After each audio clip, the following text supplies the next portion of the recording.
Laroê, povo da Quimbanda, Laroê, povo da Calunga. Aqui quem fala é a Mameto Inganga. Bom, vamos trazer um tema bem polêmico.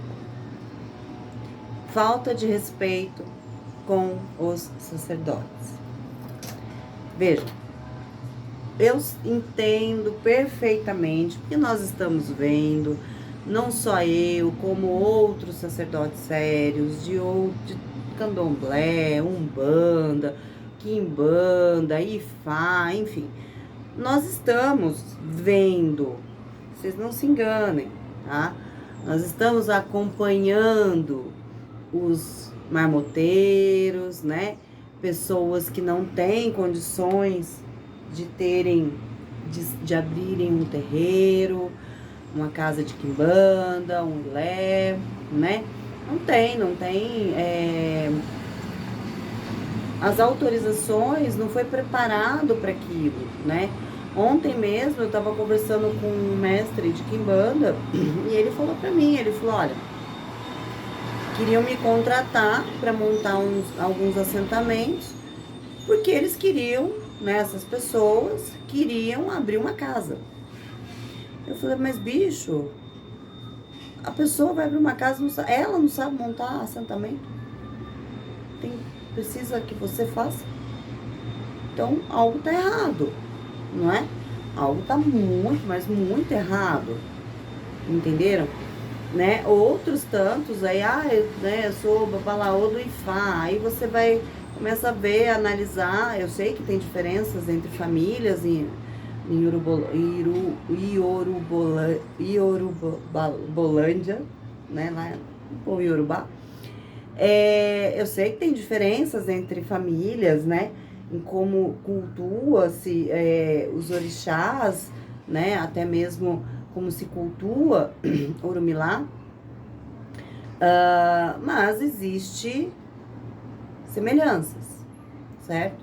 Inclusive, as famílias lá na Nigéria, na região Yorubá, eles são vinculados, normalmente a região é vinculada a um determinado orixá, certo?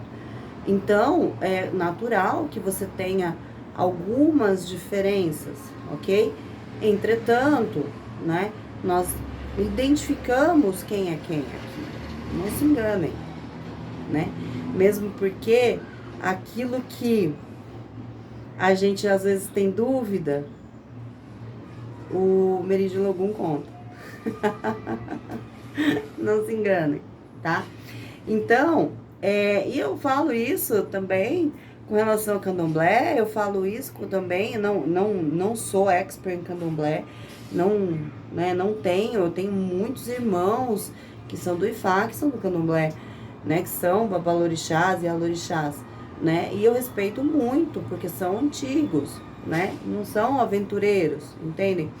Também, na Umbanda, né, fiquei muito triste com o que eu ouvi ontem, né, de um babalorixá lá do Rio de Janeiro, que me contou que a Umbanda, a essência da Umbanda, como nós conhecemos, né, aqueles trabalhos que deveriam ser feitos na Umbanda, essa gratitude, né, que existe, enfim, a essência mesmo da Umbanda se perdeu no Rio de Janeiro, né? Lá agora parece que só existe um bandomblé, como eles chamam, não é nem um bandomolocô, certo? Então, é triste ouvir isso, né? É triste. Agora, com relação à Quimbanda, que é, né, a matéria aqui específica, é que eu não posso deixar de falar das outras, né? Porque eu também tenho vínculos. Com relação à Quimbanda, a gente sabe que também tem pessoas que não têm condição, né? Que elas não foram preparadas para aquilo, de fato, né? Eu comecei contando a história que eu ouvi ontem de um mestre antigo de Quimbanda, né? Que ele não fez o assentamento porque, né, o Exu contou para ele que os caras iam fazer isso. Então ele não fez. Ele não fez o assentamento, tá? Porque ele falou, não, eu não vou fomentar, né, ajudar esse tipo de marmotagem, né? Inclusive é uma grande luta aí que nós estamos travando, tá? É uma grande luta que, de uma certa forma, nós estamos travando. Entretanto, a nossa forma de lutar é um pouco diferente, tá? Porque quem sabe, sabe, certo? Então, nós estamos tratando esses assuntos de forma diferente. Agora, o que eu noto, e aí vamos lá, existe toda história existem dois lados. Eu sou advogada, gente. Então, né, eu não sei ouvir um lado só, tá? Não sei ouvir um lado só.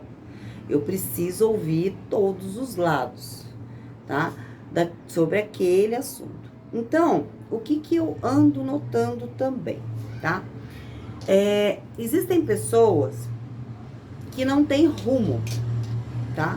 São pessoas que, na minha opinião, ou são Oriburucu, ou Oritaebi, enfim, alguma coisa está acontecendo ali com ela, né? E não tá tratando. Mas, enfim, ela não tem lugar. Nada serve, nenhum lugar serve, né? Nenhum sacerdote presta, nada, as entidades não servem para ela, enfim. Bom, certamente nós podemos analisar esse assunto por vários aspectos, tá? Primeiramente, sim, a pessoa até tem uma mediunidade, até tem a possibilidade, seja na Umbanda, seja na Quimbanda, enfim, de aprender, né?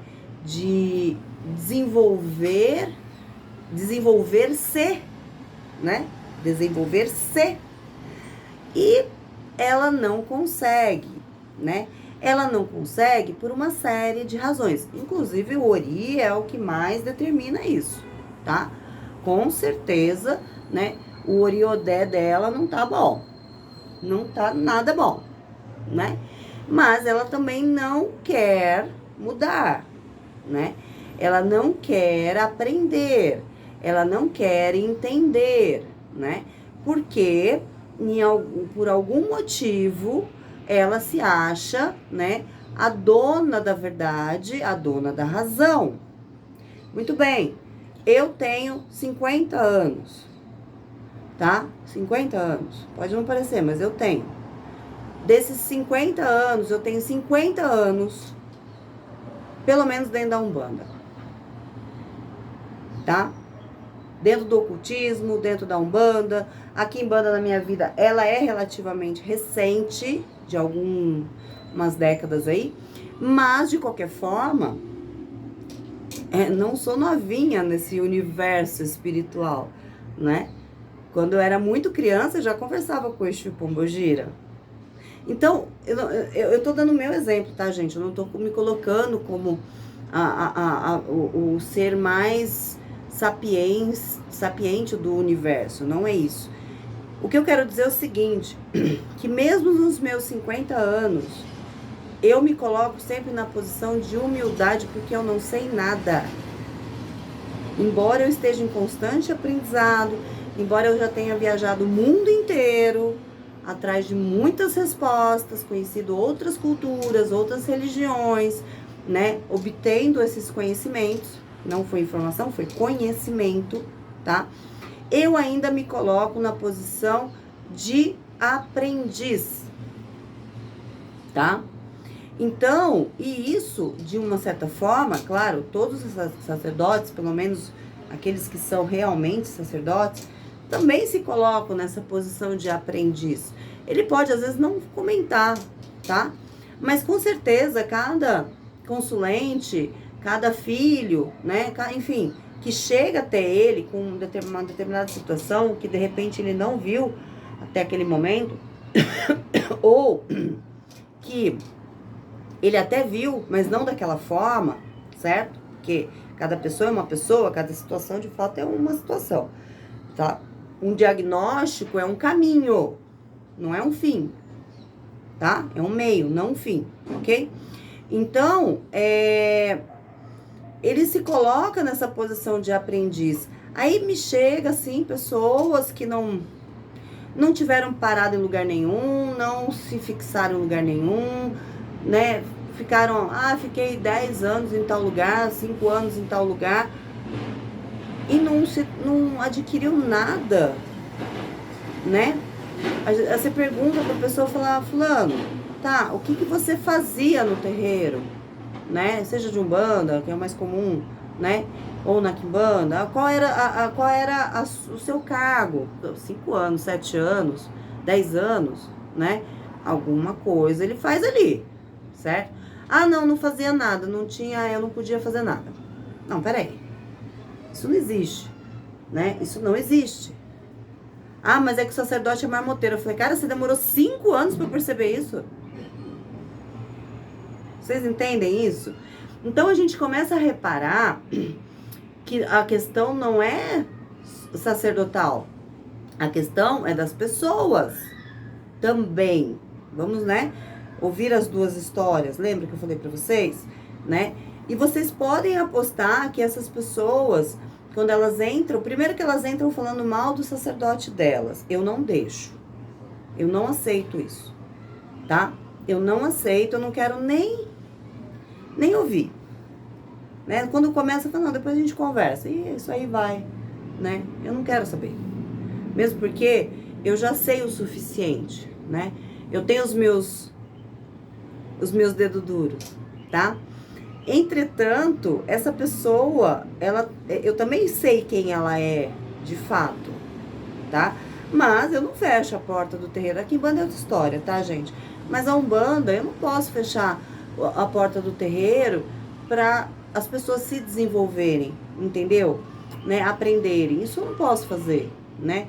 Na Quimbanda as portas podem ser facilmente fechadas. Os próprios Exus fecham assim, ó, numa facilidade incrível. Na Umbanda também, de vez em quando eu peço, tá? Pra pôr pra fora.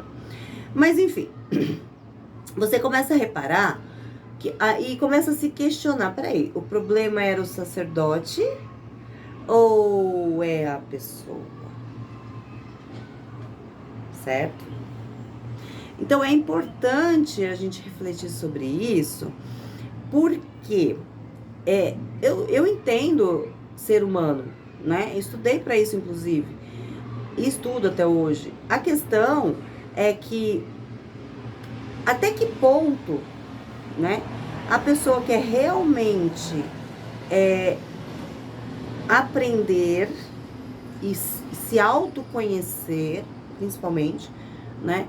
E até que ponto ela quer somente dizer, é como se estivesse enganando o Ludumare, né? O Criador, né?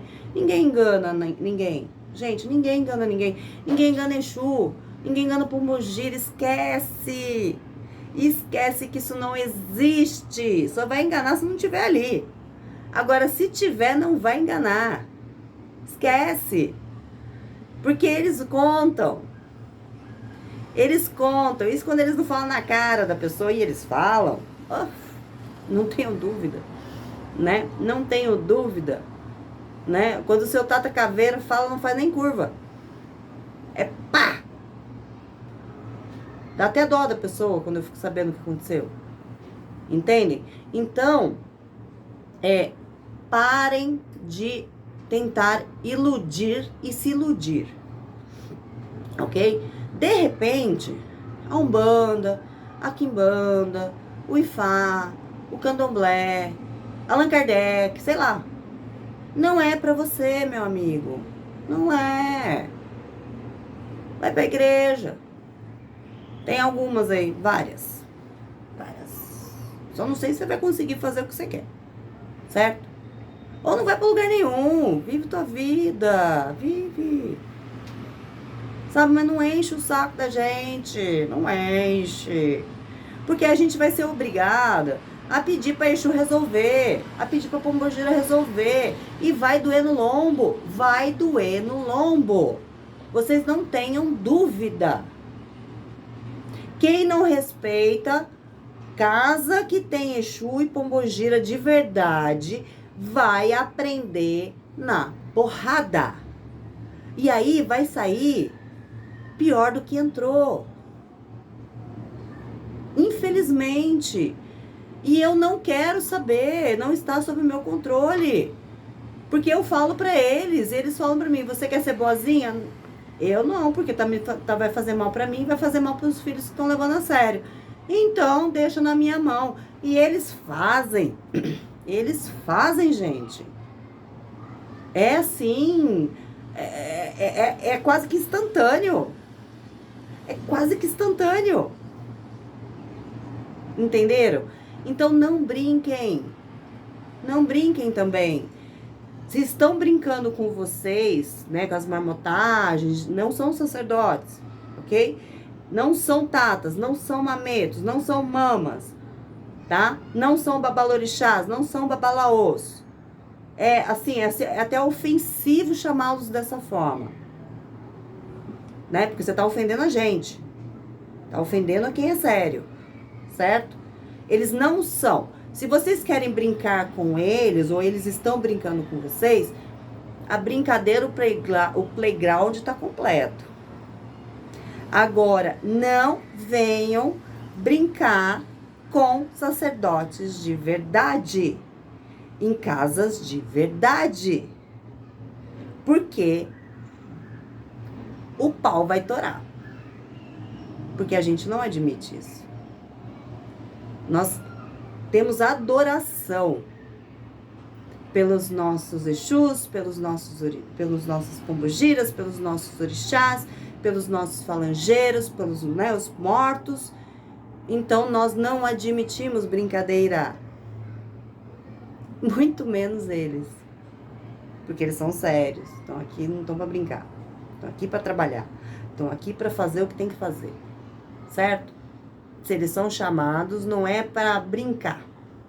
Tem outros aí, tem outros espíritos que gostam de brincar. Tá? Chamem eles. Quero ver se vocês aguentam. Tá bom? Gente, esse é o meu recado, né? Reflitam bastante, certo? É importante refletir, ok? Eu costumo dizer o seguinte, que não existe sádico sem masoquista. Não existe masoquista sem sádico. Certo? Não existe psicopata sem vítima. E não existe vítima sem psicopata. Então aprendam isso, tá? Toda história tem dois lados. E pode ter certeza que a gente sabe dos lados e sabe das histórias. A gente às vezes só escuta e fica quieto pra ver até onde vai. Grande beijo pra vocês. Da Mameto em Ganga. Tchau, tchau.